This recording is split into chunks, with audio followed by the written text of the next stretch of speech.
रूपा जी का हम लोगों के बीच में बहुत बहुत स्वागत है। आज रूपा जी अपने जीवन के अपने युगल के साथ 25 वर्ष पूरे कर रहे हैं। सबसे सुंदर बात यह है कि अब ये पहले तो ये लौकिक रिलेशनशिप रहा, पर बाबा के बनते ही ये दोनों का रूहानी रिश्ता, जिसको बाबा कहते हैं गंधर्व विवाह, तो वो कन्वर्ट हुआ गंधर्व विवाह में। और आज वो लोग अपने 25 साल अपनी इस यात्रा में सफल कर चुके हैं। तो बाबा हम सब की ओर से उन्हें ढेरों ढेर बधाइयों के साथ, ढेरों ढेर शुभकामनाओं के साथ और ढेरों ढेर दुआओं के साथ स्वागत करता है। अंकिता बहन। हाँ जी दी। जी, तो आप उनका टीका और आप लोग सब स्वागत उनका करें। अपना वंदना जी जी, वंदना जी।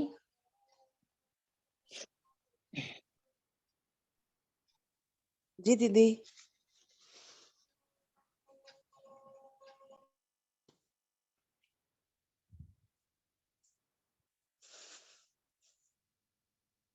अंकिता दीदी आप तिलक कर दीजिए। Just a second.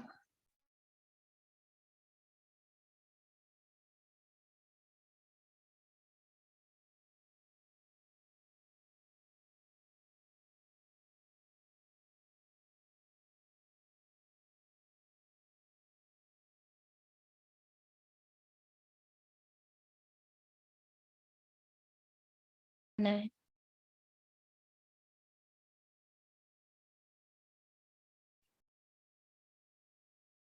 अब यहीं सूक्ष्म वतन में बैठ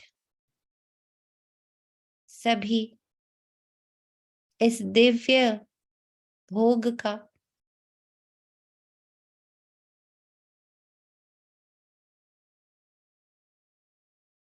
स्वाद लेते हुए, बाबा के महावाक्यों का स्वाद भी लेंगे। आज विशेष बाबा हम सब बच्चों को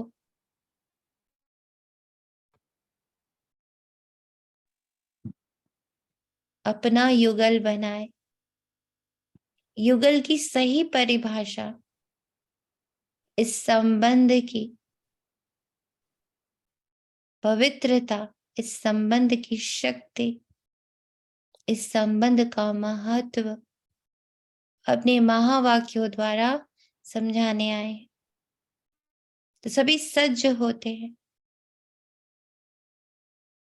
और आज समझते हैं जो बाबा ने कल के महावाक्यों में कहा कि मुझसे सर्व संबंध जोड़ने की शक्ति और मुझसे सर्व संबंध निभाने की मेहनत, पुरुषार्थ ही हमें क्या बनाएगा? बाप के समीप, समान और समर्थी बनाएगा। तो अपने युगल के रूप में आज सभी बाबा को देखें और सज्ज हो जाएं समझने के लिए कि एक युगल के रूप में हमें बाबा को कैसे जीना है। एक युगल के रूप में इस संबंध की क्या मर्यादाएं हैं, क्या आवश्यकता है और कैसे बाबा आज हमें उससे श्रृंगार करने आए। तो ढेरों ढेर बधाइयों के साथ, सच्चे सच्चे युगल के साथ अपने स्पेशल घर में जो बाबा ने सूक्ष्म वतन हम बच्चों के लिए तैयार किया है, उसमें बैठकर बाबा के डायरेक्शंस लेते हैं। आज है 5 फरवरी 2023। बहुत शुक्रिया संगठन का, मेरे आत्मा का शुक्राना बाबा के लिए लाखों लाख रुपये। बहुत बहुत शुक्रिया, बहुत बहुत शुक्रिया। ओम श्री ओम शांति। प्रातः मुरली अव्यक्त बाप दादा, रिवाइज्ड मुरली है 9 दिसंबर 93, 9 दिसंबर 1993, मधुबन से हमारे सूक्ष्म वतन में। तो सभी आज ये इस भासना के साथ रहेंगे कि बाबा से हम इस पूरी मुरली सूक्ष्म वतन में बैठे अपने सूक्ष्म स्वरूप को बहुत पावरफुल बना रहे हैं। सूक्ष्म यानी अति बारीक। तो बारीकी से जानेंगे कि युगल का अर्थ क्या, युगल के कर्तव्य क्या, युगल की जरूरत क्या, इम्पोर्टेंस क्या, और युगल रूप में बाबा कैसे मुझसे जुड़ा भी हुआ और क्या कर्तव्य निभा रहा। एकाग्रता की शक्ति से दृढ़ता द्वारा सहज सफलता की प्राप्ति। तो इस संबंध में सबसे इंपॉर्टेंट क्या है? एकाग्रता की शक्ति और दृढ़ता। और अपने आप को क्या रखना बहुत जरूरी है? सहज। तो दृढ़ रहना है, सहज रहना है और अपने इस एक संबंध पर एकाग्र रहना है, और तभी हमें सफलता प्राप्त होगी। किसकी? बाबा के युगल बनने की सफलता, बाबा के साथ घर जाने की, बाबा का हाथ में हाथ पकड़कर छोड़ के ना जाए, बाबा अपने साथ लेके जाए, अपना साथी है ना, अपना साथी बना के मुझे लेके जाए, मैं बाराती बन के ना आऊं, है ना। तो उसके लिए हमें एकाग्र, अपनी एकाग्रता की शक्ति दृढ़ता से बाबा से जोड़नी है। आज ब्राह्मण संसार के रचता अपने चारों ओर के ब्राह्मण परिवार को देख हर्षित हो रहे हैं कि छोटा सा न्यारा और अति प्यारा अलौकिक ब्राह्मण संसार कितना छोटा सा, हम लोग सारे बच्चे कहाँ पे बाबा के पास बैठे? सूक्ष्म वतन में। तो छोटा सा प्यार, छोटा सा संसार। और ये कैसा है? न्यारा हो, अति प्यारा। न्यारा क्यों? क्योंकि दिख कहाँ रहा? संसार को ये परिवार दिख रहा नहीं, ये सेलिब्रेशन संसार को दिख रहे नहीं। ये जो बाबा ने अभी इतने भावों से, इतने नाज से, इतने लाड से हम बच्चों का स्वागत किया, क्या कोई संसार के लोग इसको महसूस कर सकते, देख सकते? नहीं। पर हम सब ने उसको अभी महसूस किया है, महसूस कर रहे हैं। तो जो ये संबंध बाबा ने दिया है, जो यहाँ किसी को दिख नहीं सकता, बाबा ने सारे युगलों को अपने पास बिठाया है। हम सारे बच्चे अपने अपने युगल स्वरूप में अपने लौकिक युगलों को लेकर के वहां बैठे। और आज बाबा हमें युगल की परिभाषा समझाने बैठे कि ये जो रिश्ता होता है, जैसे बाबा का रिश्ता कोख से नहीं है ना, ब्लड रिलेशन नहीं है, ऐसे युगल का रिश्ता कभी भी ब्लड रिलेशन नहीं होता। लेकिन क्या उसमें पावर है ना, न्यारा और अति प्यारा होता है। कितना सुंदर है ना, कितनी सुंदर तरीके से इसका महत्व सामने रख रहा।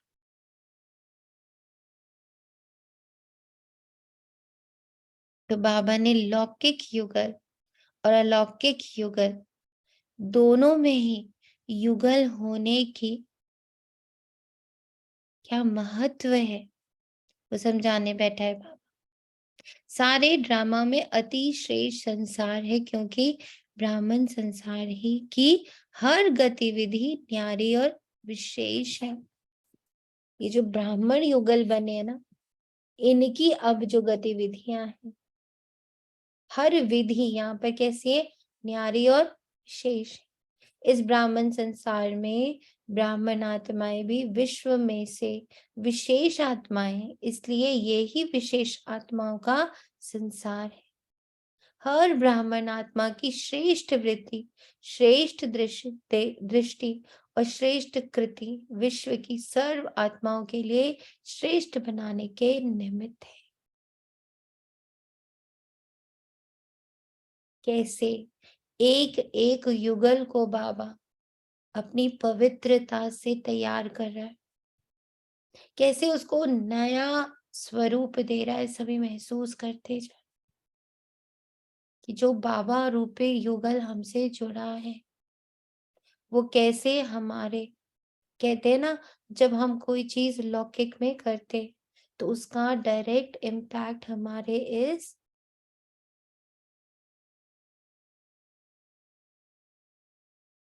बाबा के साथ, सॉरी, जो हम अलौकिक रिश्ता करते, जो बाबा के साथ अलौकिक संबंध स्थापित करते, उसमें जितना हम गहराई भरते हैं, जो विशेषताएं भरते हैं, जो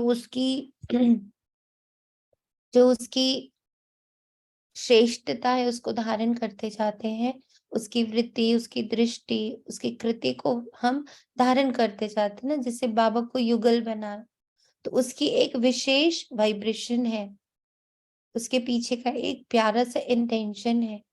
फिर बाबा हमारी दृष्टि को बदल देता है ना। बाबा को जब युगल रूप में देखते हैं तो वो दृष्टि बिल्कुल बहुत डिफरेंट है, और उसी हिसाब से हमारा कृति, यानी जो हम उनके साथ कर्म करते हैं, वो भी बिल्कुल डिफरेंट हो जाता है। ऐसे ही बाबा हमें इंडिकेट कर कि बच्चे, जिस पल से तुम ब्राह्मण बच्चे ना किसी भी रिश्ते में जाते हो, युगल के रिश्ते में जाते हो, अब युगल वही है, लेकिन अब उसके साथ मेरी इंटेंशंस, मेरी फीलिंग्स, मेरी दृष्टि और मेरी कृति सब परिवर्तित हो जाती है, डिफरेंट हो जाती। हर आत्मा के ऊपर ये विशेष जिम्मेवारी है, तो हर एक अपने इस जिम्मेवारी को अनुभव करते हो। कितनी बड़ी जिम्मेवारी! सारे विश्व का परिवर्तन, ना सिर्फ आत्माओं का परिवर्तन करते हो, लेकिन प्रकृति का भी परिवर्तन करते हो। ये स्मृति सदा रहे, इसमें नंबरवार है। अब इतना सुंदर बाबा हम लोग को पॉइंट कह रहा है कि अब हम जिस संबंध में बैठे हैं, है ना, लौकिक रीति भी हमें बाबा ने एक बच्चा साथ में जोड़ा है युगल के रूप, पर अब उसे हमें किस दृष्टि से देखना है ना। अब हमें उसको, उसके साथ ये संबंध निभाने में कौन सा परिवर्तन करना है, कैसी प्रकृति, कैसा नेचर रखना है, ये सदा स्मृति बुद्धि में रखनी। सभी ब्राह्मण आत्माओं के अंदर संकल्प सदा रहता है कि हम विशेष आत्मा नंबर 1 बने, लेकिन संकल्प और कर्म में अंतर पड़ जाता है। कितना प्यार है ना। बाबा से जुड़ते ही हम अपनी नेचर को चेंज करने का संकल्प करते हैं, अपनी दृष्टि को चेंज करने का संकल्प करते हैं, अपनी वाइब्रेशंस का, अपनी वृत्ति का चेंज करने का संकल्प करते हैं, लेकिन उसको कर्म में आने में अंतर पड़ जाता है। अंतर क्या पड़ता है बताएं जल्दी से, क्या अंतर पड़ जाता है? सब सोचते हैं, जैसे अभी भी बाबा हमें कितना सुंदर अनुभव करा रहे कि बच्चे, मैं जैसे ही तुम्हारे साथ युगल बनता हूँ, तो तुम्हारा जो स्थूल रूप में युगल स्वरूप है, उस पर भी इफेक्ट आता है, सेम इफेक्ट आता है। अब हम संकल्प तो करते हैं, पर उसको कर्म में आने में बाधा क्या पड़ती?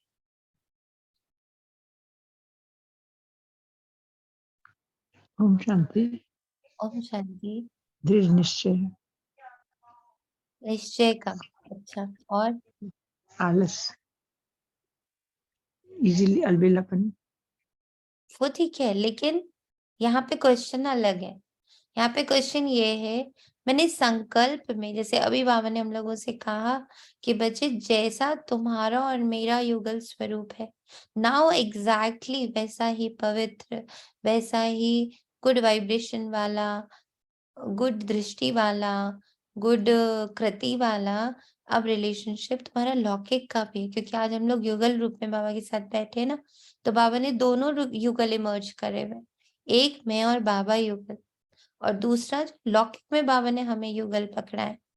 ठीक, अब बाबा जैसे इतना सुंदर हमें स्वरूप समझा रहा है, हमें समझ भी आता, हम संकल्प भी करते, पर जब कर्म में आते तो हमारी वाइब्रेशंस बदल जाती।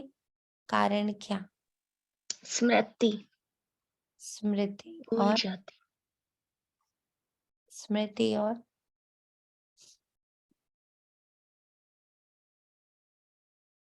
मैं बाबा की युगल हूँ, में इनकी कंबाइंड रहना जरूरी है, तो ऑटोमेटिक होगा। नहीं, वो तो होगा, होता नहीं है, उसका कर्म में अंतर पड़ जाता है। इसका कारण क्या? एक कारण हुआ स्मृति, दूसरा देहभान हो सकता है दीदी। देवान हो सकता है, कुल हो सकता है, और वृत्ति।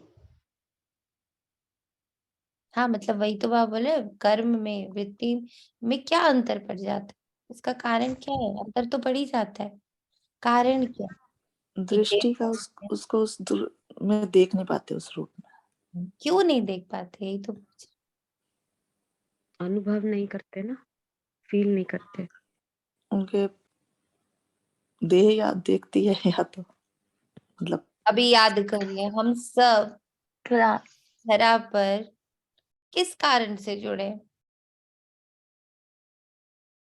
अपने आप को बदलने के लिए। नहीं, धरा पर आए किस कारण से आए? पाठ बजाने, पाठ बजाने। ईश्वरीय सेवार्थ दीदी। ओम शांति। ओम शांति। कैसे जुड़े हैं इन सब आत्माओं से हम लोग? हमें ये युगल किस अनुसार मिले हैं? अकॉर्डिंग कार्मिक अकाउंट।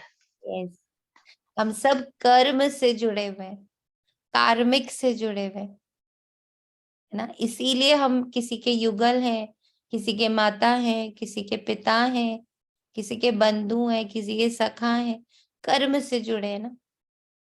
तो हम सबके संकल्प को कर्म में आने में अंतर पड़ता, क्योंकि हमारा कार्मिक बीच में आ जाता है, और वो हमारी स्मृति भी हिला देता है, हमें देभान में भी ले आता है। इसलिए क्या हो जाता है, सुनना जानना ये दोनों याद रहते, लेकिन स्वयं को स्थिति में मान कर चलना, इसमें मेजॉरिटी कभी अनुभवी और कभी सिर्फ मानने और जानने वाले बन जाते हैं। जिस पल तक हम ये स्मृति अपनी बुद्धि में नहीं रखते कि ये जो कार्मिक है, अगर सच में हम इसे एक बहुत सुंदर सा स्वरूप देना चाहते, तो ये स्मृति कि मैं बाबा की और अब मैं ईश्वरीय संतान, और अब ये संबंध कर्म से नहीं है, अब ये संबंध बाबा के द्वारा शुद्ध होने के लिए मेरे आसपास है। हर एक आत्मा जो मेरे आसपास है, जिस भी संबंध के रूप में है, उसका शुद्धिकरण अब शुरू हुआ है। नाउ जैसे ही हमने संगम युग में प्रवेश कर लिया, तो अब हर एक आत्मा जिस भी संबंध से हमसे जुड़ी हुई, उसका शुद्धिकरण हो रहा है। क्योंकि बाबा किस लिए आए? शुद्धिकरण के लिए आया ना, पतित को पावन बनाने आए। तो बाबा हर संबंध को भी पावन बनाने, खाली ऐसा नहीं है कि बाबा सिर्फ मुझ पर मेहनत करने आए, मेरे द्वारा अनेकों अनेकों का कल्याण करने वाला है।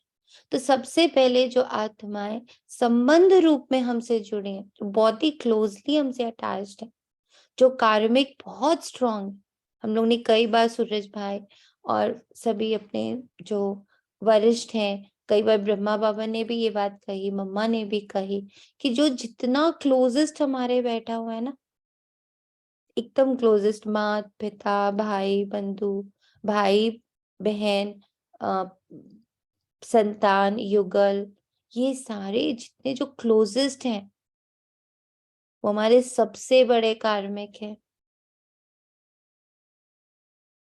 और जैसे एक चीज बहुत सुंदर बाबा ने टच भी करी है कि जिसके साथ हमारा गलत है, मतलब अगर हमारा कोई नेगेटिव संबंध है ना, तो नेगेटिव का प्रभाव हम पर ना पड़े, हम बहुत जल्दी अपने आप को सुरक्षा कवच में डालते कि नहीं, जो कोई गलत भी करे, कोई गलत भी बोले, मुझे न्यूट्रल रहना है, मुझे ध्यान रखना है कि मैं आत्मा हूँ और मुझे इस चीज को न्यूट्रल करते चले जाना, अपने आप को प्रभाव मुक्त, जो कल की बाबा के वरदान में भी था कि अपने आप को प्रभाव मुक्त बना लेते।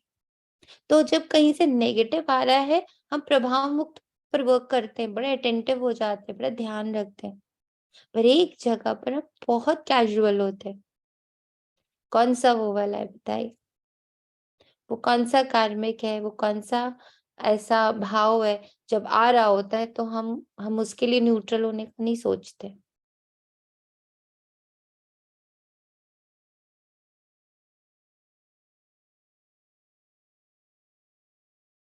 बताए जब जी, हमारे, आप बताए। जी, जैसे सुख आ रहा होता है या बहुत कंफर्टेबल जोन को ब्रेक नहीं कर पाते हैं। अरे, बहुत सुख आ रहा होता है तो समझ ही नहीं आता है, बहते चले जाते कहीं हैं। से दुख आ रहा है तो हम अब अलर्ट हो चुके हैं कि इस दुख का प्रभाव हम अपने ऊपर नहीं होने देंगे। पर जब कहीं से सुख आ रहा है, जब कहीं से हमें बहुत प्यार मिल रहा है, बहुत इम्पोर्टेंस मिल रही है, बहुत बहुत बहुत हमें मान सम्मान मिल रहा है, उसका प्रभाव मुझ पर ना पड़ जाए, वो मेरी बुद्धि पर ना चढ़ जाए, उससे हम अपने आप को बचाते नहीं।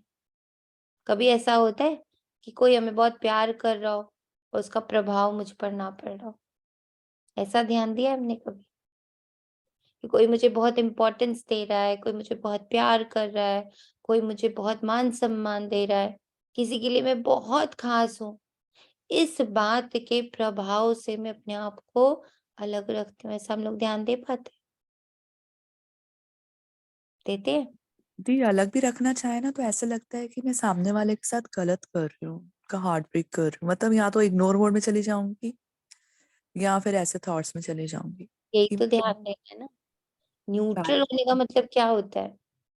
हम सम में हैं, हम बैलेंस्ड हैं। बैलेंस का इतना सुंदर बाबा ने एग्जाम्पल दे दिया कि बच्चे, जब तुम पर कोई गलत आ रहा है, कुछ गलत आ रहा है कहीं से, you are very attentive and you have decided कि भाई गलत नहीं लूंगी, उसको आने ही नहीं दूंगी, अपने ऊपर प्रभाव नहीं डालने दूंगी। तो बाबा ने कहा सही आ रहा है, प्यार आ रहा है, बहुत पालना आ रही है, बहुत इंपॉर्टेंस मिल रही है, उसका प्रभाव नहीं पड़ने दूंगी, इस पर कभी ध्यान दिए? बैलेंस कहाँ है फिर? This is not balance.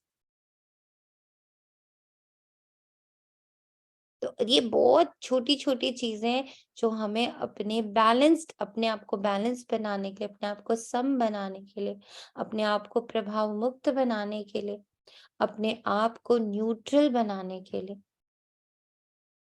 सम में लाने के लिए बहुत ज़रूरी। तो बाबा कहता, सुनना, जानना ये दोनों याद रहता है, लेकिन स्वयं को स्थिति में मानकर चलना, इसमें मेजॉरिटी कभी अनुभवी और कभी सिर्फ मानने और जानने वाले बन जाते हैं। इस अनुभव को बढ़ाने के लिए दो बातों के विशेष महत्व को जानो। एक, स्वयं के महत्व को, मुझे बाबा ने इस युगल के साथ या इस संबंध के साथ क्यों बिठाया, और दूसरा, समय के महत्व को, हम किस समय में इनके साथ जुड़े? संगम युग में। तो स्वयं के महत्व को जानो, मैं ईश्वरीय संतान हूँ, और समय का महत्व, मैं संगम युगी हूँ, और इस संगम युग में मुझ ईश्वरीय संतान द्वारा, मुझ शिव शक्ति द्वारा हर एक का सिर्फ कल्याण होना है। स्वयं के प्रति बहुत जानते हो। अगर किसी से भी पूछेंगे कि आप कौन सी आत्मा हो, वह अपने से भी पूछेंगे मैं कौन, तो कितनी बातें स्मृति में आएंगी? 1 मिनट के अंदर अपने कितने स्वमान याद आ जाते हैं?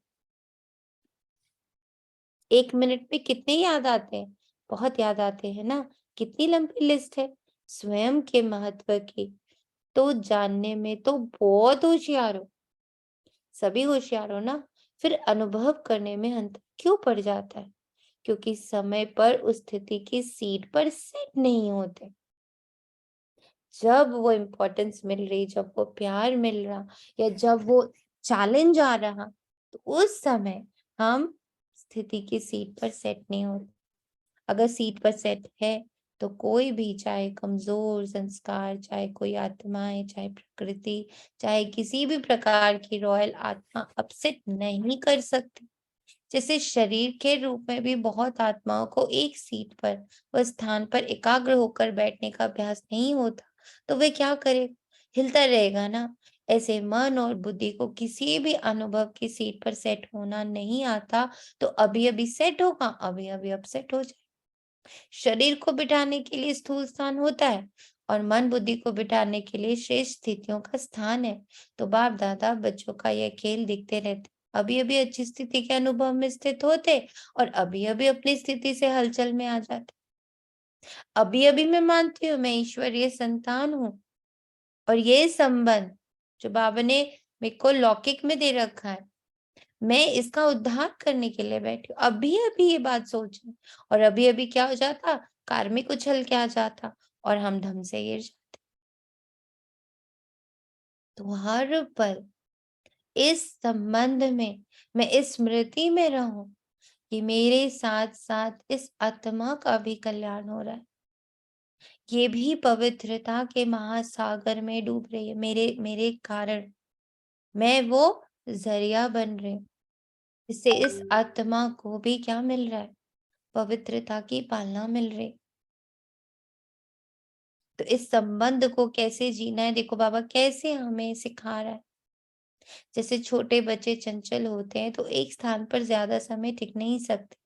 तो कई बच्चे ये बचपन के खेल बहुत करते हैं, अभी अभी देखेंगे बहुत एकाग्र, और अभी अभी एकाग्रता के बजाय भिन्न भिन्न स्थितियों में भटकते रहेंगे।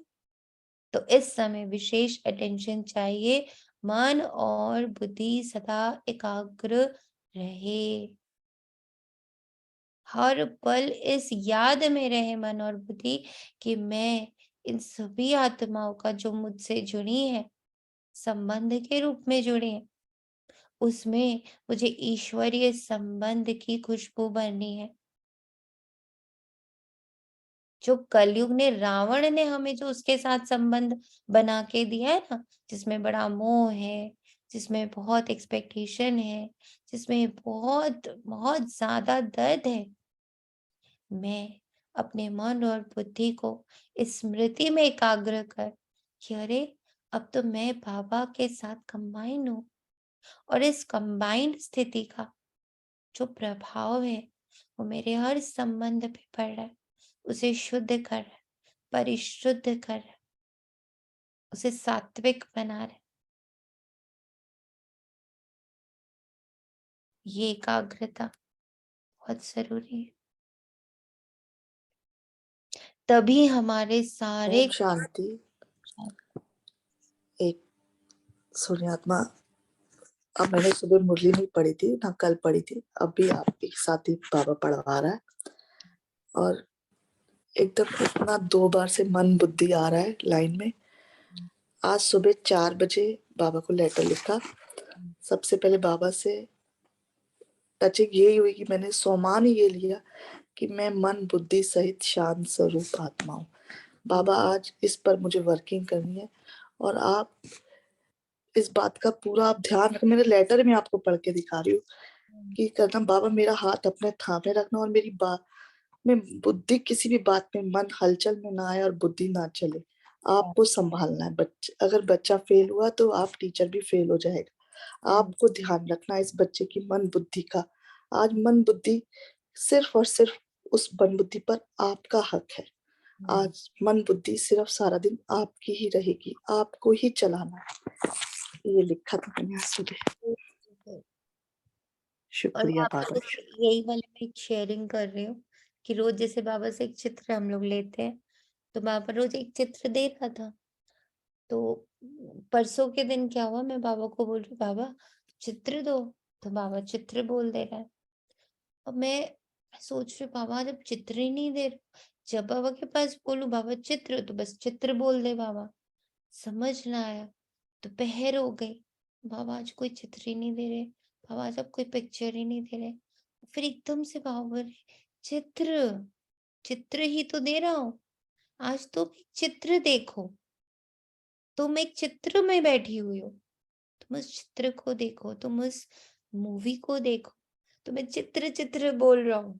तो कई बार जो बाबा हमें बोलता है, हमें वो दिख समझ में भी नहीं आता। मतलब आफ्टरनून के बाद जाके समझ में आया कि बाबा कह रहे हैं चित्र, एक पिक्चर। ये पूरा ड्रामा अब पिक्चर के रूप में देखो, तो तुम्हें कितना कितना कितना हल्का लगने वाला है। और वही हुआ कि जैसी वो चित्र बुद्धि में गया कि हाँ अच्छा, मुझे चित्र पे वर्किंग करनी है। What is the meaning of चित्र, क्या है मतलब पिक्चर का मतलब क्या है। और जो भी बाबा मंथन कराता चला गया, तो शाम तक जो एक हल्कापन आया, एक अलग सा ही, जैसे कोई एक एक कोई बहुत भार था जो उतरा सिर से।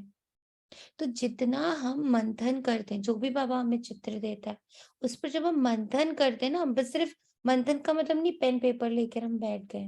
मंथन का मतलब बस वो वर्ड और उसकी गहराई मैं बाबा से बार बार खींच रही हूँ। बाबा इस वर्ड की गहराई, बाबा इस वर्ड की गहराई। जैसे बाबा ने एक दिन सीढ़ी दिया, बाबा ने एक दिन सीढ़ी दिया, एक दिन बाबा ने अपना वो दिया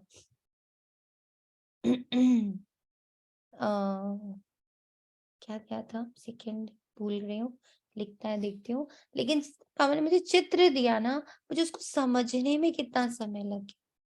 जैसे आज बाबा ने हमें, मतलब मुझ आत्मा को चित्र में वो पूरा दिखाया। बाबा बोलते हैं ना, मैं तुम्हें हार पहनाता हूँ। अब वो हार, पुष्पों का हार मुझे दिख रहा है। अभी तक उसमें क्या-क्या चेंजेस आ गए, जो बाबा ने सुबह बताया, अभी तक में और रात तक में उसके कितने मीनिंग्स बाबा मुझे देता चला जा रहा है। ये जो मंथन चलता है ना हमारे अंदर, इससे हम न जाने अपने कितने बाउंडेजेस, अपने कितने कार्मिक, अपने कितनी मान्यताएं और अपने कितने विकर्मों से मुक्त होते चले जाते हैं, हमें अंदाजा भी नहीं। जब जब आप बाबा के महावाक्य या बाबा के किसी एक शब्द का मंथन कर रहे होते हो, उस एक पल में, चाहे वो आपने 2 मिनट करा, 5 मिनट करा, या अंदर ही अंदर चुपचाप करते चले जा रहे हो, काम करते-करते बार-बार उसकी टचिंग आ रही है, ओह! इसका मतलब ये भी तो हो सकता है, ओह! इसका मतलब ये भी तो हो सकता है। तो ये जो हम करते चले जा रहे हैं ना, इस प्रोसेस में हमारे कितने विकर्म विनाश हो रहे हैं, हमारे कितनी बाउंड्रीज टूट रही हैं, मतलब जो हम लोग कहते हैं कि हम अपना एक कंफर्ट ज़ोन बना के रखते हैं, फिर हमारा कितना शुद्धिकरण हो रहा है, ये हमें पता ही नहीं चलता है। हमें नहीं पता कि ये जो बाबा हमें एकदम सूक्ष्म आजकल कार्य दे रहे हैं, होमवर्क अब बाबा का सूक्ष्म होता जा रहा है। उस सूक्ष्म होमवर्क से हम कितने मान्यताओं से मुक्त होते हैं ना, बिलीफ सिस्टम से मुक्त हो रहे होते हैं। क्योंकि पहले हम उसको किस नज़र से देख रहे थे, उस सीढ़ी को। पहले मैं चित्र मतलब क्या समझ रही थी, और उस दिन जो-जो मंथन करते चले गए, उससे मेरे कितनी मान्यताएँ टूटी, कितने कितने मेरे जो हदें थी, टूट गई, हमें नहीं पता चल रहा। इसीलिए एक चीज़ प्लीज़ आप लोग पकड़ के रखो कि जब बाबा हमें कहता कि बच्चे ये सूक्ष्म होमवर्क करो, सुबह उठते ही बाबा से एक संबंध उठाया, एक चित्र उठाया, और जो दिन भर उस पर मंथन चलता रहा, उससे वो संबंध संवरता है, उससे हमारे विकर्म विनाश होते हैं, उससे हमारी हदें टूटती हैं, उससे हमारे पुराने बिलीफ सिस्टम टूटते हैं, बहुत सारे फायदे होते हैं। तो इस रूप में भी अब आप लोग अपनी चेकिंग करिएगा कि जो बाबा ने अब हमें इस बार फ़रवरी का होमवर्क दे ही रखा है, उसे हो क्या रहा है? बाबा से जब बार-बार बाबा का आवाहन करके बाबा से दृष्टि ले रहे हैं, उसे क्या हो रहा है? क्या इफ़ेक्ट आ रहा है आपके ऊपर? उसको नोट करना है, क्योंकि ये नोटिंग ही, ये प्राप्तियाँ ही हमें निरंतर योगी बनाने वाली। एकाग्रता की शक्ति सहज निर्विघ्न बना देती है। मेहनत करने की आवश्यकता ही नहीं है। एकाग्रता की शक्ति स्वतः एक बाप दूसरा ना कोई, ये अनुभूति सदा कराती। एकाग्रता की शक्ति सहज एकाग्र स्थिति बना देती। एकाग्रता की शक्ति सदा सर्व प्रति एक ही कल्याण की प्रति सहज बना देती। अब मैं एक बात में एकाग्र हो गई हूँ ना, अचल अडोल एकदम दृढ़ हो गई हूँ कि मैं बाबा की, बाबा मेरा, मैं और बाबा कंबाइंड हो चुके। वो परम पवित्रता मुझ पवित्र आत्मा से अब जुड़ चुकी है। अब वो सागर और नदी हम दोनों एक हो चुके हैं। अब जितनी भी आत्माएं मुझसे जुड़ी हुई हैं, जितने भी संबंध मुझसे जुड़े हुए हैं, उसमें ये पवित्रता बह रही है। तो अब मुझे किसी भी संबंध से अलग थोड़ी होना, कहीं से भागना थोड़ी है, किसी को छोड़ थोड़ी देना है। इन सब का उद्धार हमारे द्वारा होना। ये बुद्धि, ये स्मृति यहाँ पक्की रखनी, बिठाकर। एकाग्रता की शक्ति सर्व प्रति भाई भाई की दृष्टि स्वतः बना देती। एकाग्रता की शक्ति हर आत्मा के संबंध में स्नेह, सम्मान, स्वमान के कर्म सहज अनुभव कराती है। ये इम्पोर्टेंट है। युगल के रूप में स्नेह, सम्मान, स्वमान मेरे कर्म में होना चाहिए, पर इन तीनों में शुद्धता चाहिए। पवित्र स्नेह, पवित्र सम्मान, पवित्र स्वमान, जिससे हम बंधे नहीं बल्कि हम मुक्त हों। हम हैं वहीं पर, हम रहे उन्हीं के साथ रहे, पर अब हम बंधन में नहीं है, अब हम मुक्त हैं। तो अभी क्या करना है, क्या टेंशन देना है? एकाग्रता। स्थित होते हो अनुभव भी करते हो, लेकिन एकाग्र अनुभवी नहीं होते हो। कभी श्रेष्ठ अनुभव में, कभी मध्यम, कभी साधारण, तीनों में चक्कर लगाते रहे। तो इतना समर्थ बनो जो मन बुद्धि सदा आपके ऑर्डर अनुसार चले। स्वप्न में भी सेकंड मात्र भी हलचल नहीं आए, मन मालिक को परवश नहीं बनाए। ये पॉसिबल कैसे, बताए? ये कैसे होने वाला है कि मन बुद्धि किसी हलचल में ना आए, मेरे ऑर्डर प्रमाण चले। कभी भी कोई भी बच्चा, कोई भी आत्मा आपके ऑर्डर प्रमाण कब चलते, बताइए? कब मानने लगती है आपकी? जब हम उसको अप्रिशिएट करते हैं, प्यार करते हैं। इसको जब बहुत अप्रिशिएट करते हैं, बहुत प्यार करते हैं। और बताइए कब कोई बच्चा मेरी बात मानने लगता है? एक तो हो गया वेरी गुड कि हम अप्रिशिएट करते हैं, हम प्यार करते हैं, और क्या करते हैं तो वो हमारी बात मानने लगता है? जब मैं पहले उसकी सब जी। सुनती हूँ। हम जब उसकी पूरी सुनते हैं, वेरी गुड। और जब हम उसके मतलब अनुसार पहले चलते हैं। पहले हम उसके अनुसार चलते हैं, वेरी गुड। और बताइए। सटल लेवल पे दीदी अब दोष मुक्त करते हैं, मतलब कोई दोष नहीं दिख रहा, और दिख भी रहा है तो बाबा को अर्पण करके एक फ्रेश एटीट्यूड से जब मिलते हैं। जब हम उस बच्चे को दोष से नहीं देखते हैं, गुड, वेरी गुड। और बताएं। वो मेरी हर बात फटाफट मानने लगता है, कब होता है ऐसा? जब हम उसे सम्मान देते हैं, अपने से ऊपर रखते हैं। सम्मान देते हैं, वेरी गुड। और बताएं। पता है आप लोग जितने आंसर दे रहे हो, ये आंसर ये बात को सिद्ध कर रहे हैं कि आप ऐसे ही वर्क कर रहे हो। आपकी वर्किंग आपके आंसर में होती है। दीदी जब मैं खुद बहुत लाइट रहती हूँ और अगले को भी आत्मिक स्थिति में लाइट रूप में देखती हूँ, जैसे बाबा के साथ मैं खुद हूँ और बाबा मैंने उसको भी लाइट रूप में देख रही हूँ, तो मुझे लगता है कि वो मेरी बात सुनता है। कई बार मैं सर्वेंट्स वगैरह को, मेड सर्वेंट्स को भी देखती हूँ कि मैं खूब स्थिर होके आत्मा में टिकी हुई हूँ और उसको भी आत्मा देखती हूँ कि ये भी एक बहुत बाबा की शुद्ध पवित्र आत्मा है। तो वो मेरी हर बात मानती। मैं कहती हूँ सुबह 5 बजे आ जाओगी, मुझे थोड़ा ये काम करवाना है, हम लोग थोड़ा सा भंडारा करते हैं बाबा। तो कहते हैं हाँ हाँ दीदी आप, मैं 5 बजे आ जाऊंगी। सुबह 5 बजे भी वो आ जाती है। Thank you. गिफ्ट्स का भी होता है कि अगर बच्चों को गिफ्ट्स वगैरह भी देते हैं तो कहना मानते हैं, प्राप्तियां। Thank you. जब हम बच्चों को प्राप्तियां बताते चले, ये सब सही है, नो डाउट, हर आंसर परफेक्ट है और हर आंसर ये बताता है कि आप उस पर वर्क कर रहे हो। एक और बहुत सुंदर आंसर बाबा ने मुझे दिया, आप लोग को बड़ा मजा आएगा ये सुनकर, मतलब आपको अच्छा लगेगा कि जब बाबा, जैसे बाबा से हम लोग मुरली करते करते प्रश्न, जैसे बाबा हमसे प्रश्न करता है तो हम ना तुरंत बाबा को आंसर करते हैं। जैसे मेरे साथ ऐसा होता है, बाबा मुरली पढ़ते पढ़ते ना कुछ कुछ क्वेश्चंस मुझसे पूछता है, तो मैं बोलती हूँ हाँ बाबा इसका आंसर शायद ये है। तो जब मैं आंसर दे रही होती, आप सब जब बाबा को आंसर दे रहे होते हो, तो बेसिकली बाबा कहता है इससे ये पता, तुम्हारे आंसर से ये पता चलता है कि तुम किस डायरेक्शन में चल रहे हो, आपका फोकस आजकल किस तरफ है। जैसे किसी बच्चे ने कहा सम्मान देंगे, सम्मान दे के बात करनी होती है, इट मीन्स आजकल वो रिस्पेक्ट देने पे बहुत वर्क कर रहे हैं। किसी ने कहा मुझे उसको स्नेह देना पड़ेगा पहले, बहुत बहुत मुझे उसको स्नेह से पालना करनी पड़े, इट मीन्स आजकल वो आत्मा स्नेह पे बहुत वर्क कर रही है। एक ने कहा मुझे दोष नहीं देखना है उसका, इट मीन्स वो आत्मा निर्दोष भाव पे वर्क कर रही है। तो बाबा ने कहा तेरे आंसर से मुझे ये पता चलता है कि तेरा डायरेक्शन किस तरफ है ना। ऐसे ही जब भी हम किसी आत्मा को अगर अपने ऑर्डर प्रमाण चलाना चाहते हैं, किसी भी बच्चे को, है ना, ऐसे बोलते हैं कि अब ये मेरी बात माने, तो उसके लिए क्या करते हैं कि हम पहले उसको बहुत सारी उससे प्राप्तियां बताते हैं। तू पढ़े लिखे पढ़ेगा ना, जैसे उसको पढ़ाई करानी तो क्या बोलेंगे, तू पढ़ेगा अच्छे से पढ़ाई करेगा, फिर तुझे अच्छी जॉब मिलेगी, फिर तू इतना ऊंचा जाएगा, फिर तुझे इतनी रिस्पेक्ट मिले, हम उसको प्राप्तियां गिनाने बैठ जाते हैं।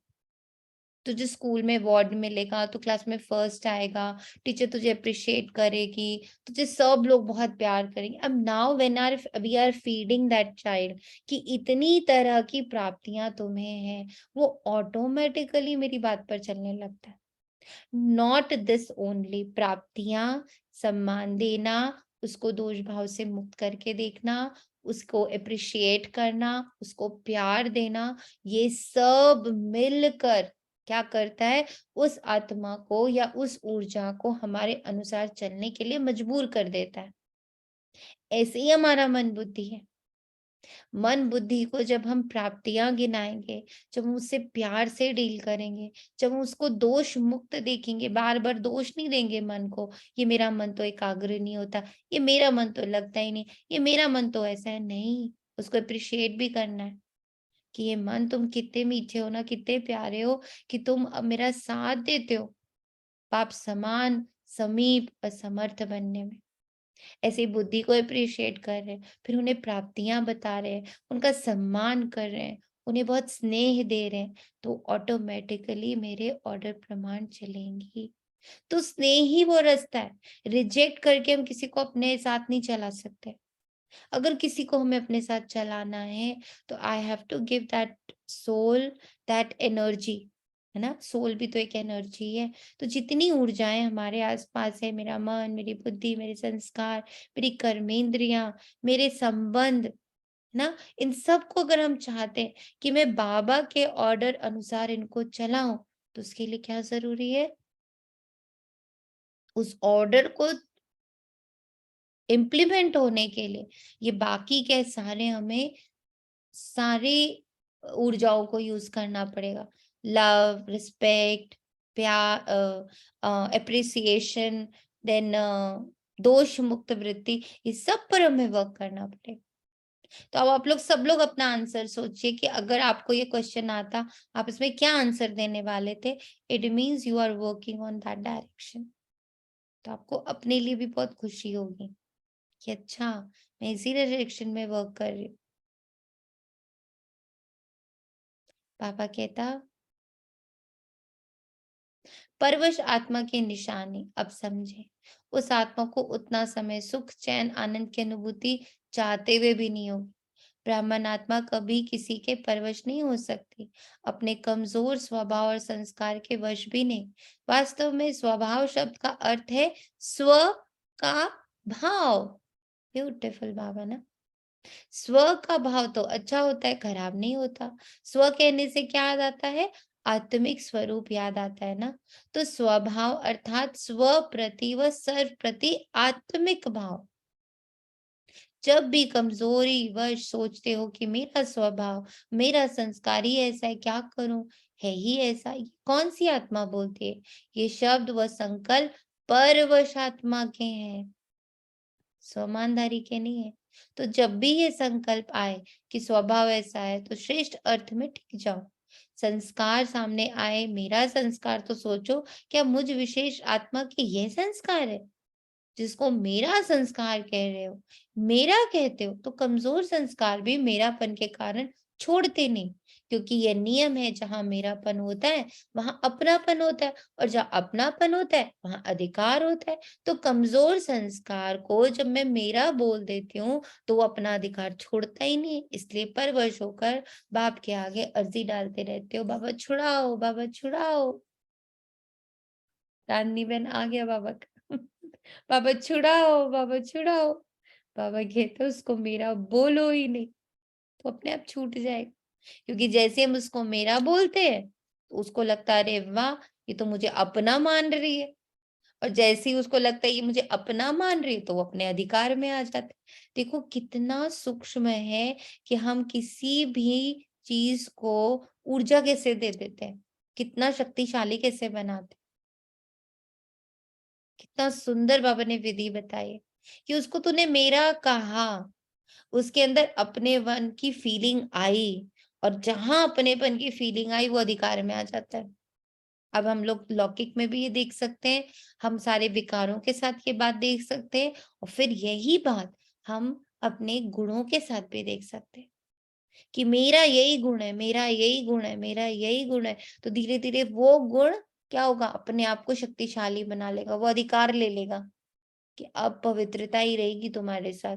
बिकॉज मैंने बार बार बोला मैं पवित्र हूं ना, मेरा तो संस्कार ही पवित्रता का है, मेरा तो संस्कार ही भोलेपन का है, मेरा तो संस्कार ही प्रेम का है, मैं तो हूं ही प्रेम से भरी हुई।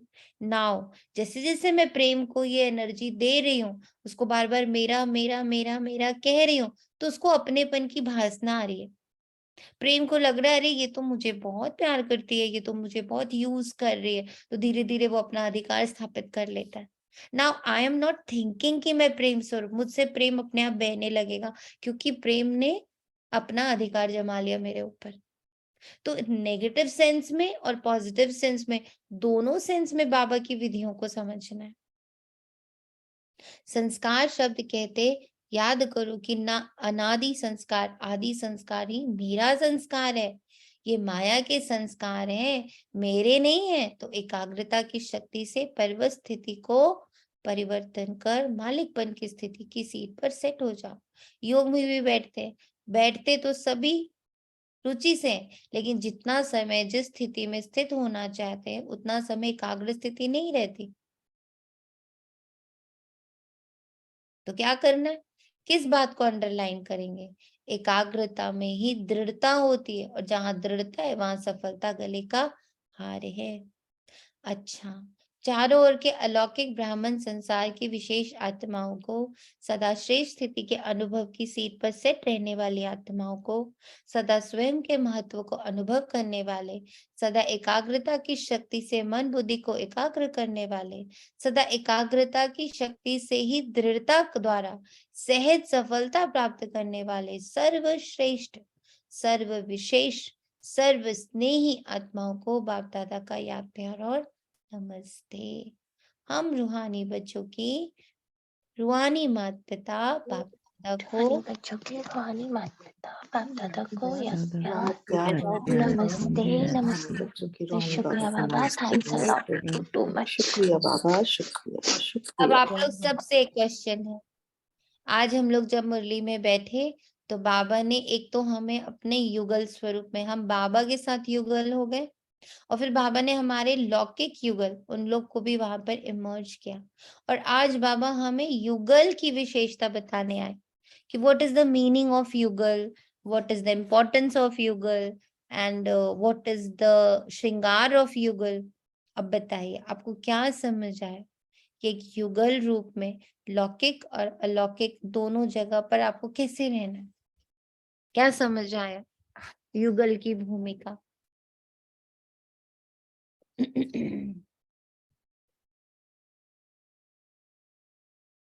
बताएं।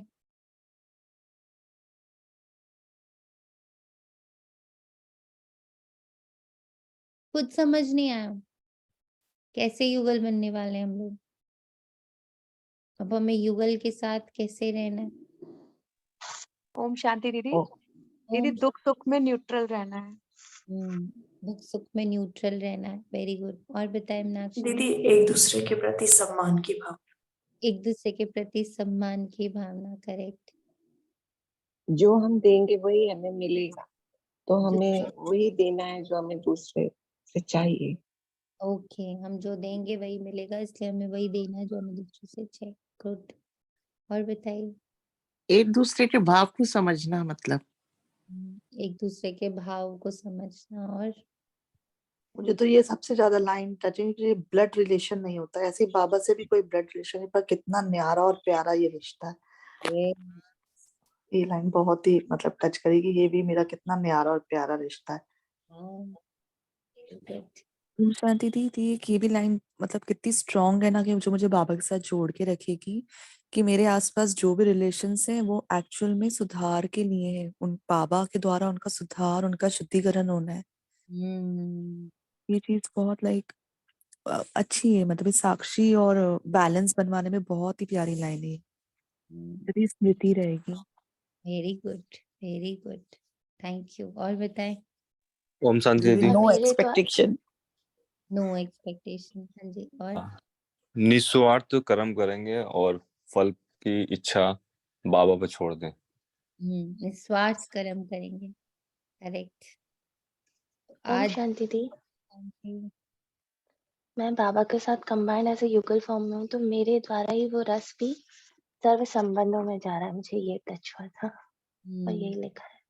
और सर्व संबंधों में देखिए, जैसे हम बाबा के साथ युगल बने या हम बाबा की संतान बने, ठीक है, तो अब जो मेरे लौकिक में, जैसे बाबा को मैंने पिता बनाया, तो अब जो लौकिक पिता है ना, जितना मेरा और बाबा का जो लौकिक अलौकिक संबंध है, वो जितना स्ट्रांग बनेगा, जितना उसका रस में लेना शुरू करूंगी, उसका प्रभाव ऑटोमेटिकली मेरे पिता पर भी जाएगा।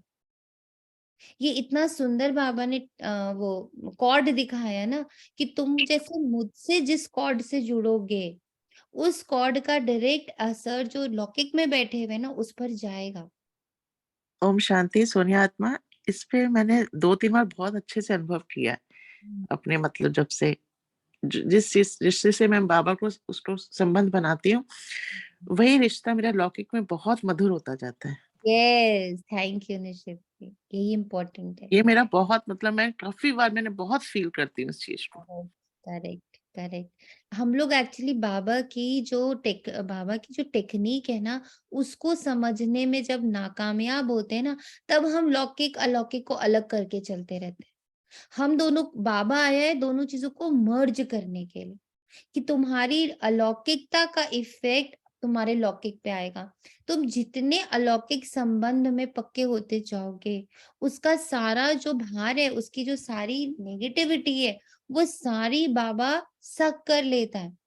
तो उसका इफेक्ट हमारे लौकिक, मतलब जो हम अलौकिक बाबा से भरते जाते हैं, उसका इफेक्ट ऑटोमेटिकली लौकिक में आना शुरू होता है। इसीलिए बाबा बार बार कहता है सर्व संबंध मुझसे निभाओ, क्योंकि जो उसका शुद्ध स्वरूप है, माता पिता भाई बहन बंधु सखा युगल संतान, ये सबका जो पवित्र स्वरूप है ना, वो तो हमें पता ही नहीं। हमें तो जो रावण ने दिया हमने उसको पकड़ लिया, जिसमें सिर्फ और सिर्फ दुख है, दर्द आता है वहां से बहुत। अगर हम प्यार भी करते तो उसमें भी तो दर्द है ना, तो हम इनसिक्योर होके डरते रोते रहते हैं।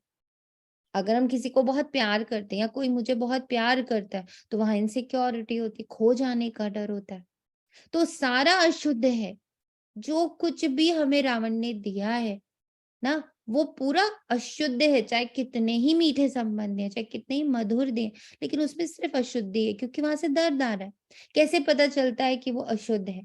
क्योंकि वहां से कभी ना कभी दर्द आ जाता है, चाहे वो अपने माता पिता ही क्यों ना हो, चाहे वो अपनी संतान ही क्यों ना हो, वहां से क्या आता है? दर्द आता है। मीन्स वो अशुद्ध है, क्योंकि शुद्ध से कभी दर्द नहीं आ सकता। अब उसे शुद्ध में परिवर्तित कैसे करें? तो बाबा ने कहा पहले वो संबंध तुम मेरे साथ निभाओ, क्योंकि बाबा को जब मैं बोल रही हूँ तुम पिता हो, या मैं बाबा से कह रही हूँ आप मेरे युगल हो, तो अब जो बाबा संबंध देगा वो तो ऐसा लौकिक वाला होगा ही नहीं, उसमें बहुत प्योरिटी होगी। अब जो वो प्योरिटी की नॉलेज है कि इस संबंध को प्योर कैसे बनाए, प्योर युगल कैसा होता है, अब जब बाबा से वो हमारी कनेक्शन, वो रिलेशनशिप बनता चला जाता है, हम उसकी एक युगल स्वरूप के संबंध की पवित्रता में मूव करने लगते हैं, उसका इफेक्ट हमारे लौकिक वाले पर ऑटोमेटिक आने लग पड़ता है। तो हम इस वे में अपने 63 जन्मों के कार्मिक से चुटकियों में मुक्त होना शुरू कर देते हैं। इसीलिए बाबा कहता है एक जो तुम्हारे 63 जन्मों का पाप है वो मैं सेकंड में मुक्त करता हूँ उससे तुम्हें। उसका उसका जो विधि है वो अब दिखनी शुरू हुई। इसलिए बाबा का बार बार ये कहना होता है सर संबंध मुझसे निभाओ, सर संबंध मुझसे निभाओ, so that you come to know the purity of that relationship. अव्यक्त बाप दादा की पर्सनल मुलाकात उड़ती कला में जाने के लिए डबल लाइट बनो, कोई भी आकर्षण आकर्षित ना करे। Again very important as a युगल, हम संबंध में हैं पर हम एक दूसरे के आकर्षण में नहीं है, आकर्षण के प्रभाव से मुक्त। सभी अपने को वर्तमान समय के प्रमाण तीव्र गति से उड़ने वाले अनुभव करते हो। समय की गति तीव्र है व आत्माओं के पुरुषार्थ की गति तीव्र है। समय आपके पीछे पीछे है या आप समय के प्रमाण चल रहे हो? समय के इंतजार में तो नहीं हो ना कि अंत में सब ठीक हो जाएगा, संपूर्ण हो जाएगा, बाप समान हो जाएंगे, ऐसे तो नहीं होना है। क्योंकि ड्रामा के हिसाब से वर्तमान समय बहुत तीव्र गति से जा रहा है, अति में जा रहा है। तो कल जो कल था उससे आज और अति में जा रहा है, यह तो जानते हो ना। जैसे समय अति में जा रहा है ऐसे आप श्रेष्ठ आत्माओं भी पुरुषार्थ में अति तीव्र अर्थात फास्ट गति से जा रहे हो, कि कभी ढीले कभी तेज, ऐसे नहीं कि नीचे आकर फिर ऊपर जाओ। नीचे ऊपर होने वाले की गति कभी एक रस फास्ट नहीं हो सकती। तो सदा सर्व बातों में श्रेष्ठ व तीव्र गति से उड़ने वाले हो। वैसे गायन है चढ़ती कला सर्व का भला, लेकिन अभी क्या कहेंगे? उड़ती कला सर्व का भला। अभी चढ़ती कला का समय भी समाप्त हुआ, अभी उड़ती कला का समय। तो उड़ती कला के समय कोई चढ़ती कला से पहुंचना चाहे तो पहुंच सकेगा क्या? नहीं। तो सदा उड़ती कला हो, उड़ती कला की निशानी है सदा डबल लाइट। डबल लाइट नहीं तो उड़ती कला हो नहीं सकती। थोड़ा भी बोझ नीचे ले आता है, जैसे प्लेन में जाते हैं उड़ते हैं, तो अगर मशीनरी में या पेट्रोल में जरा भी कचरा आ गया तो क्या हालत होती है? उड़ती कला से गिरती कला में आ जाते। तो यहाँ भी अगर किसी भी प्रकार का बोझ है, चाहे अपने संस्कार का, चाहे वायुमंडल का, चाहे किसी आत्मा के संबंध संपर्क का, कोई भी बोझ है तो उड़ती कला से हलचल में आ जाते हैं।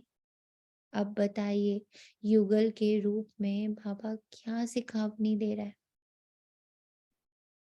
जल्दी बताए कि ये रिश्ता जो पारलौकिक से जुड़ के लौकिक को सुधारने आया है, इसमें अभी अभी बाबा ने क्या कहा? उड़ती यानी एकदम लाइट अवस्था हो, ये रिलेशनशिप एकदम लाइट हो जाए, एकदम लाइट, डबल लाइट हो जाए।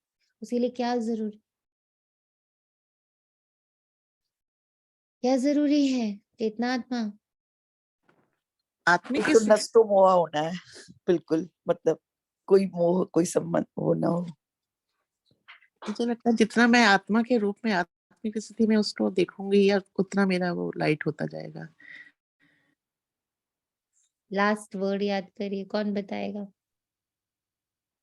उड़ती समझ कला में कैसे होने कई वाली? बार जब सबसे पहले जब बाबा के पास आए थे तो यही रिश्ता सबसे ज्यादा जो बात बाबा ने बोली थी वो बोझ लग रही थी अपने अंदर, लेकिन बाबा ने इसका ये दे दिया कि डबल लाइट रह के रिश्ते में, मतलब बोझ नहीं, समझ ये कोई और वो बोझ नहीं है। परफेक्ट अद्भुत होता है। रिश्ता, न्यारा प्यारा रिश्ता है हाँ ये। बिल्कुल, ये रिश्ता नया है, प्यारा है, इसमें बोझ नहीं है। बोझ कौन सा वाला होता है इस रिश्ते में? नहीं, जब बने थे तो ये जो पवित्रता का बोला गया था, तो ये एक बहुत बड़ा मन में था, पर धीरे धीरे इसको लाइन पे आया ना, तो उस समय जब बने थे उस समय की बोझ की बात मैं बता रही हूँ। बोझ होता है पास्ट का हमेशा। हमारा जो पास्ट है वो बोझ है, इसीलिए बाबा उसको भूत बोलता है, बैगेज बोला जाता है उसको। Past is a baggage.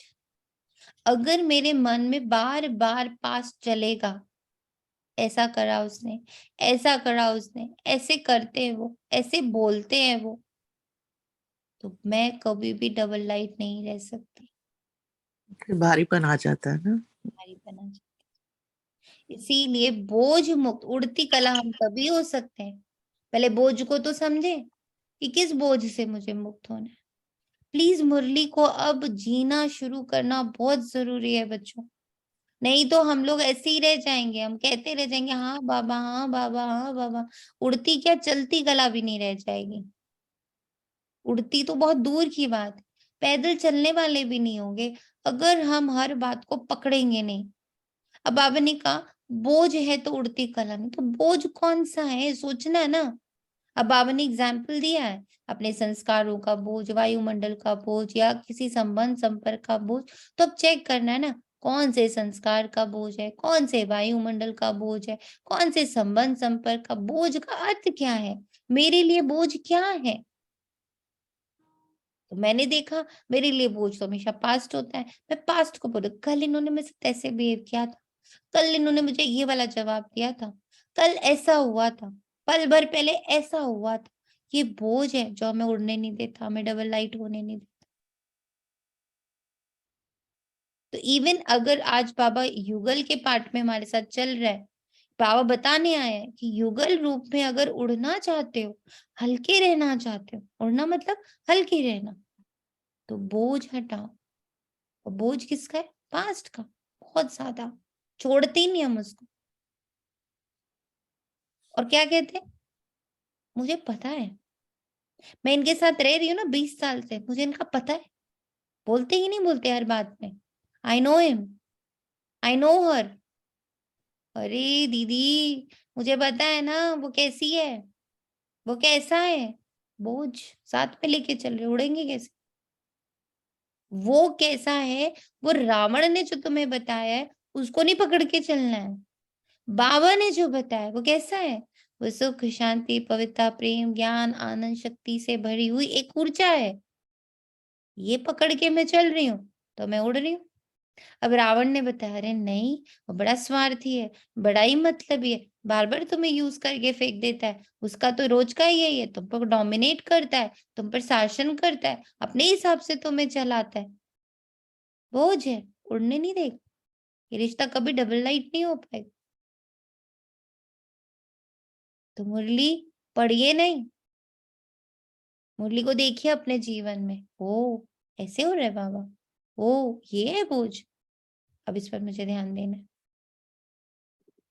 अगर सच में उड़ने की इच्छा है, अगर सच में कुछ बनने की इच्छा है, तो जरूरी है कि मुरली को अपनी लाइफ से रिलेट करिए।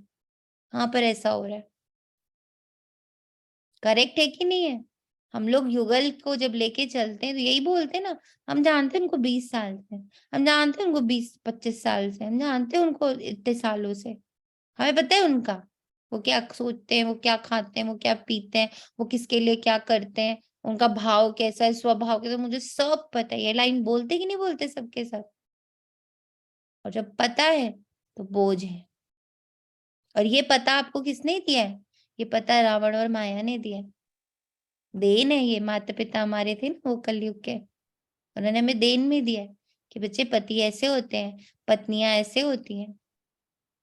डेफिनेशंस मिली हुई है हम लोगों को, वो सारी डेफिनेशंस क्या है, बोझ है, उड़ने नहीं देंगी, डबल लाइट बनने नहीं देंगी, मधुर होने नहीं देंगी, न्यारा प्यारा होने नहीं देंगी, स्नेही सम्मान ये सब करने नहीं देंगी। जिस पल बाबा ने जो डेफिनेशन दी है कि बच्चे वो तो एक आत्मा है, सुख, शांति, पवित्रता, प्रेम, ज्ञान, आनंद से भरपूर, बहुत बहुत मीठी मीठी प्यारी सी आत्मा है, बिल्कुल तुम्हारे जैसी। बाकी जितना आवरण है ना वो सब बोझ है, वो सब उसके ऊपर भूत है जो रावण ने ही चढ़ाए। तो हमें झाड़ा करना है सबका, पहले अपना झाड़ा करना है, फिर उन सबका झाड़ा करना है, सबके भूत भगाने हैं। सबके भूत भगाने हैं हमें बैठ के। और उसके लिए मुझे भूत मुक्त होना बहुत जरूरी है ना, पास्ट पहले तो अपना ही झाड़ा करेंगे। ना। तो अपना झाड़ा सबसे पहले ये करना है कि पास से मुझे पता कुछ नहीं है। तो बाबा कहता, कितनी अच्छी लाइन बाबा बोल कहेंगे, वैसे तो मैं ठीक हूँ लेकिन ये कारण है ना, इसलिए ये संस्कार का, व्यक्ति का, वायुमंडल का बंधन है। लेकिन कारण कैसा भी हो, क्या भी हो, तीव्र पुरुषार्थी सभी बातों को ऐसे क्रॉस करते जैसे कुछ है ही नहीं। मेहनत नहीं, मनोरंजन अनुभव करेंगे। भूत अलग से देखने लग पड़ेंगे तो मनोरंजन होने लग पड़ेगा। ओ, अब ये भूत डांस कर रहा है इसके सिर पर, अच्छा अब आ गया कंपैरिजन का भूत मेरे ऊपर। तो जितना हम भूत को देखने लग पड़ेंगे तो मनोरंजन करेंगे। तो ऐसी जी हम करते हैं। हम्म और फिर ये वाला करती हूँ और बाबा को दे देती हूँ, अब आप इसका उद्धार कर रहे हो, हम्म चाहे अपने चाहे ये हमारी सामने हो वाले जानी चाहिए कॉमेडी सीरियल। हमें कॉमेडी का। लगनी बस चाहिए कि फिर आ गया भूत। जैसे हम लोग कई बार भूत वाली कॉमेडी मूवी भी तो देखते हैं ना, तो उसमें वो सारे भूत कॉमेडी कर रहे होते हैं, हंसा रहे होते हैं हमें। तो हमें भी इस गेम को, इस नाटक को बहुत हल्के से लेना है। जिस दिन बाबा ने चित्र दिया ना, उस दिन चित्र में बाबा ने यही कहा कि एक मूवी को कैसे एंजॉय करती हो ना, जब उसमें तुम हल्की रहती हो, उसको अपने ऊपर लेकर नहीं देख रही होती हो, उसको जस्ट मूवी देख रही होती हो, हल्की रहती हो ना, मजा आता है। पर उसी को बहुत सीरियसली ले लो, भूत भूत। अब देखिए भूत की दो मूवीज बनती, एक भूत की कॉमेडी मूवी बनती है और एक भूत की बहुत सीरियस हॉरर मूवी बन जाती है। अब ये मुझ पर है कि मैं अपनी लाइफ को कॉमेडी मूवी बनाकर देखूं या हॉरर मूवी बना के देखूं, टोटली हमारे ऊपर है। तो ऐसी स्थिति में कहा जाता है उड़ती कला। तो उड़ती कला है या कभी कभी नीचे आने का, चक्कर लगाने का दिल हो जाता है, कहीं भी लगाम नहीं हो, जरा भी कोई आकर्षण आकर्षित नहीं करे। रॉकेट भी तब उड़ सकता है जब धरती के आकर्षण से परे हो जाए, नहीं तो ऊपर उड़ नहीं सकता, ना चाहते भी नीचे आ जाएगा। तो कोई भी आकर्षण ऊपर नहीं ले जा सकती, संपूर्ण बनने नहीं देगी। चाहे वो प्यार हो, चाहे वो नफरत हो, दोनों ही आकर्षण है। दोनों से ही अगर हम मुक्त नहीं हुए तो हम संपूर्ण नहीं बन सकते। तो चेक करो, संकल्प में भी कोई आकर्षण आकर्षित नहीं करे, सिवाय बाप के और कोई आकर्षण नहीं हो। पांडव क्या समझते हैं, ऐसे तीव्र पुरुषार्थी बनो। बनना तो है ही ना। कितनी बार ऐसे बने हो, अनेक बार बने हो ना। आप ही बने हो या दूसरे बने, आप ही बने हो। तो नंबर वार में तो नहीं आना है ना, नंबर 1 में आना है। माताएं क्या करेंगी, नंबर 1 या नंबर वार में भी चलेगा, 108 नंबर भी चलेगा। 108 नंबर बनने के की पहला नंबर बनेंगे। अगर बाप के बने, अधिकारी बने तो पूरा वर्षा लेना है या थोड़ा कम चलेगा। फिर तो नंबर 1 बनेंगे ना। दाता फुल दे रहा है और लेने वाला कम ले तो क्या कहेंगे। इसलिए नंबर 1 बनना है। नंबर 1 चाहे एक ही हो, लेकिन नंबर 1 डिवीजन तो बहुत है ना। तो सेकंड में नहीं आना, लेना है तो पूरा लेना है। अधूरा लेने वाले तो पीछे पीछे बहुत आएंगे, लेकिन आपको पूरा लेना है। सभी पूरा लेने वाले हो या थोड़े में राजी होने वाले हो। जब खुला भंडार है, अखुट है, तो कम क्यों ले। बेहद है ना। हद को ही 8,000, इसको मिलना है 10,000, इसको मिलना है तो कहेंगे भाग्य में इतना ही है। लेकिन बाप का खुला भंडार है, अखुट है, जितना लेना चाहो ले सकते हो, फिर भी अखुट है। अखुट खजाने के मालिक हो, बालक सो मालिक हो। तो सभी सदा खुश रहने वाले हो ना, कि थोड़ा थोड़ा कभी कभी दुखी भी की लहर भी आती है।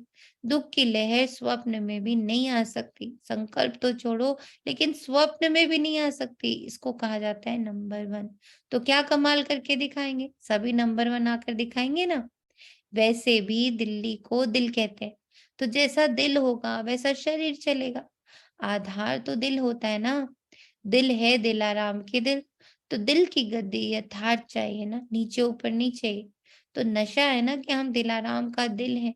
तो अभी अपने शेष संकल्पों से स्वयं को और विश्व को परिवर्तन करो। संकल्प किया और कर्म हुआ, ऐसे नहीं। सोचा तो बहुत था, सोचते तो बहुत है, लेकिन होता बहुत कम है। वे तीव्र पुरुषार्थी नहीं है। तीव्र पुरुषार्थी अर्थात संकल्प और कर्म समान हो। बाप समान कहेंगे। खुश हैं, बस सदा खुश रहेंगे। ये पक्का निश्चय है ना। खुश रहने वाले ही खुश नसीब हैं। ये पक्का है या थोड़ा थोड़ा कच्चा हो जाता है? कच्ची चीज अच्छी लगती है, पक्के को पसंद किया जाता है ना। तो पूरा ही पक्का रहना। रोज अमृत वेले ये पाठ पक्का करो कि कुछ भी हो जाए खुशी रहना है और खुश करना है। अच्छा, कोई और खेल नहीं दिखाना, यही खेल दिखाना, और खेल नहीं करना।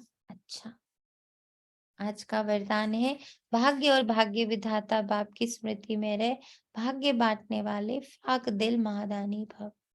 भाग्य विधाता बाप और भाग्य दोनों ही याद रहे, तब औरों को भी भाग्यवान बनाने का उमंग उत्साह रहेगा। जैसे भाग्य विधाता बाप ब्रह्मा द्वारा भाग्य बांटते, ऐसे आप भी दाता के बच्चे हो, भाग्य बांटते चलो। वे लोग कपड़ा बांटेंगे, अनाज बांटेंगे, कोई गिफ्ट देंगे, लेकिन उससे कोई तृप्त नहीं हो सकते। आप भाग्य बांटो, तो जहाँ भाग्य वहां सब प्राप्तियां। ऐसे भाग्य बांटने में फ्राक दिल श्रेष्ठ महादानी बन, सदा देते रहो। समझा युगल रूप में क्या करना है? क्या करना है बताएं? युगल रूप में क्या करना है?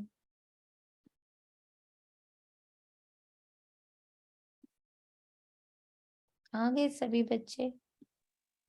हम आपकी वरदान भावना की पूछने भाग्य को बांटना है, तो अब हमें उनसे कुछ लेना नहीं है, हमें उन्हें सिर्फ देना है। अपने अलौकिक युगल से लेना है और अपने लौकिक युगल को देना है। क्या देना है? भाग्य देना। स्लोगन है, जो एक नामी रहते और एकानामी से चलते, वही प्रभु प्रिय है। मैं तो याद करिए कौन सा स्लोगन है हम लोग का फेवरेट वाला? मेरा तो बहुत ही फेवरेट। कैसे बनेंगे शिव प्रिय? कैसे बनेंगे शिव प्रिय? एक नामी और एकानामी। मैं तो स्वप्रिय, मैं तो शिव प्रिय, मैं तो विश्व प्रिय। तो कैसे बनेंगे ये? जब हम एक नामी रहेंगे और इकोनॉमी से चलेंगे। बहुत संभल संभल के अपने संकल्प यूज करेंगे, अपनी हर श्वास यूज करेंगे, तब हम बनेंगे एक्चुअल शिव प्रिय। शुक्रिया बाबा, तेरा तुझको अर्पण।